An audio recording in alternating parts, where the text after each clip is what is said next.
হাসি রাশি রাশি অশোকে পলাশে, রাঙা নেশা মেঘে মিশা প্রভাত আকাশে। রাঙা হাসি রাশি রাশি অশোকে পলাশে, রাঙা নেশা মেঘে মিশা প্রভাত আকাশে। নবীন পাতায় লাগে রাঙা হিল্লোল, দ্বার খোল দ্বার খোল ওরে গৃহবাসী। ফুলদার ফুল লাগলো যে দোল, স্থলে জলে বন তলে লাগলো যে দোল। দ্বার খোল ওরে গৃহবাসী।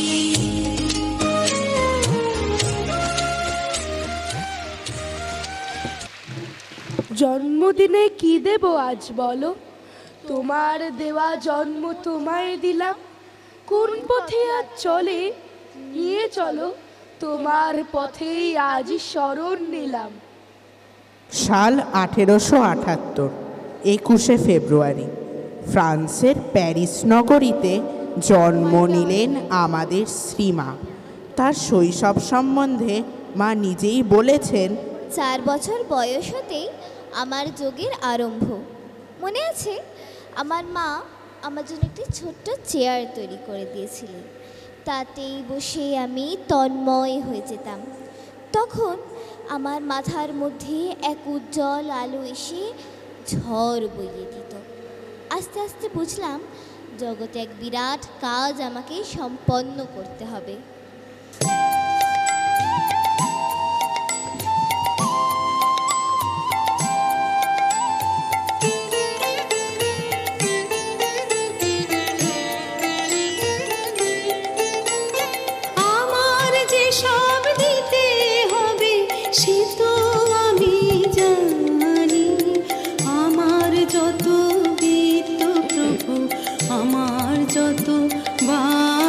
সব দিতে হবে, সব দিতে হবে।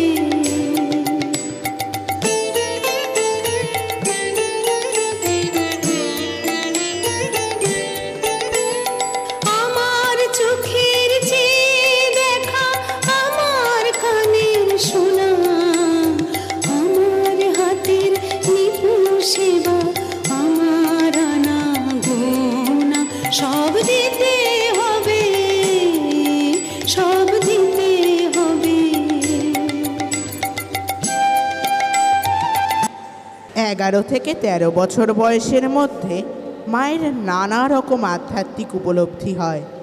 এই প্রসঙ্গে মা বলছেন, যখন আমার বয়স 13 বছর, তখন প্রায় পুরো একটা বছর ধরে প্রতি রাতে শোবার পরেই মনে হতো যে যেন আমি দেহ ছেড়ে, ঘর বাড়ি ছেড়ে, শহর ছেড়ে অনেক অনেক উপরে উঠে গেছি, আর বিরাট বড় আর লম্বা সোনালি ঘাগরা পরে আছি।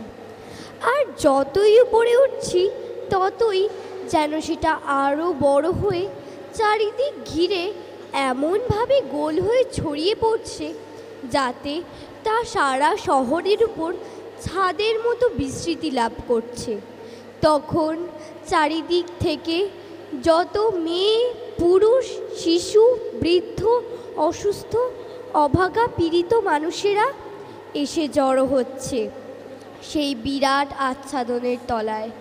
তারা সাহায্য চাইছে, নিজেদের দুঃখ, দুর্দশা, ব্যথা, বেদনার কথা জানাচ্ছে।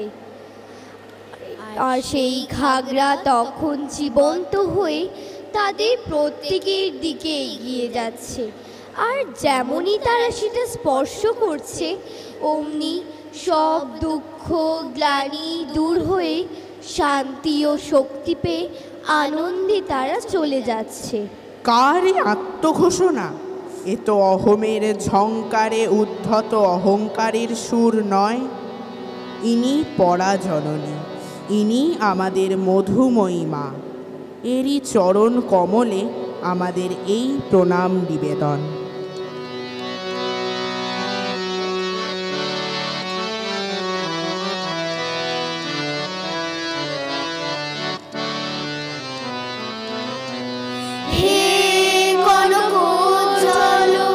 সবিতা বরণে করুণাময়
ছেলেবেলা থেকেই মা আধ্যাত্ম পিপাসু, অন্য জগতের মেয়ে।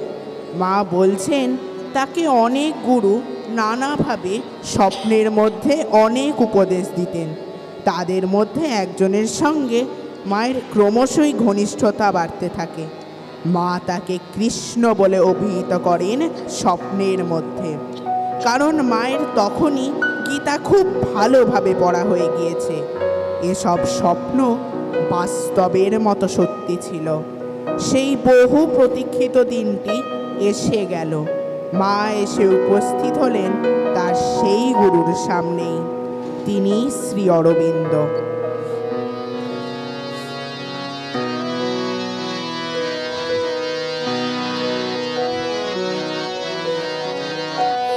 পূজা আমার সাঙ্গ হলো হৃদয় মাঝে তোমায় পূজা আমার সাঙ্গ হলো এখন শুধু চলছি পথে এখন শুধু চলছি পথে তোমারি গান গেয়ে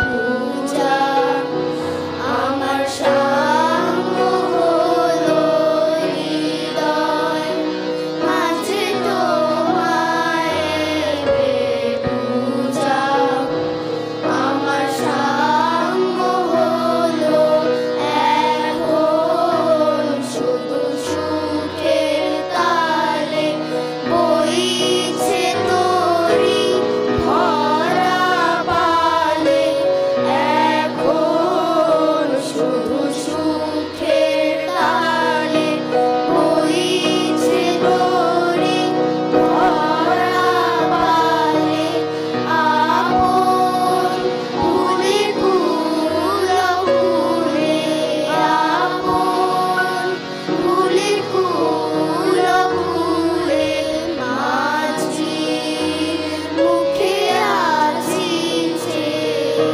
পূজা আমার সাঙ্গ হলো হৃদয় মাঝে তোমায় পূজা আমার সাঙ্গ হলো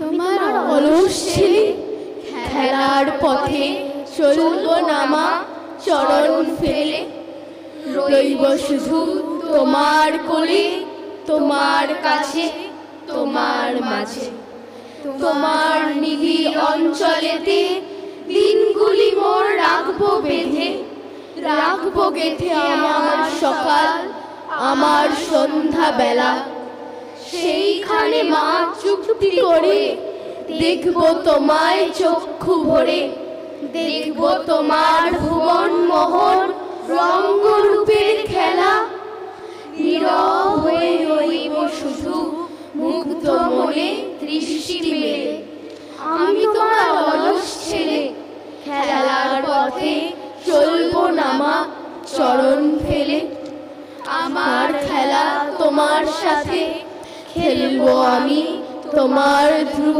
ইশারাতে রইব শুধু তোমার কোলে তোমার কাছে তোমার মাঝে দেখবো নিশিতে তোমার কালো অলকে কোন তারাটি ভেসে যায় মা কোন তারাটি আসে দেখবো তব অধর কুলে অচিন উষা উঠলে দিলে কোন উদয়ের অচল পড়ে কোন রবিটি হাসে দেখবো তোমার ইন্দ্রধনু কোন গোপনের বর্ণ গাথে আমার খেলা তোমার সাথে খেলবো আমি তোমার ধ্রুব ইশারাতে